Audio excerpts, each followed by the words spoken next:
जोंनिया दा खुंफुंनायानो गासैखौबो जों लाहाफारा खालामगासिनो दङ दा जोंनियाथ' 27 निफ्राय आरम्भ जागोन 27 निफ्राय 1 फेब्रुवारिसिम आं बेखौनो खावलायनो सानो दे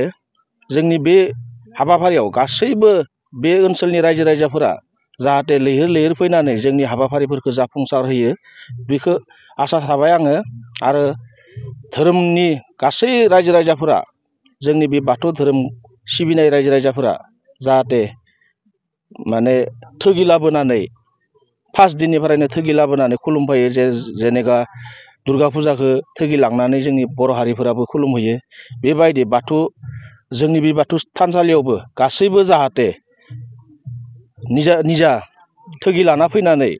बे जोंनि थानसालियाव खुलुमफैगोन होननानै आं आसा खालामनाय जाबाय आरो लोगोसे जोंनि मेलाखौ जाफुंसार होगोन होननानै आं जोंनि बानजाय आफादनिफ्राय आसा थानाय जाबाय।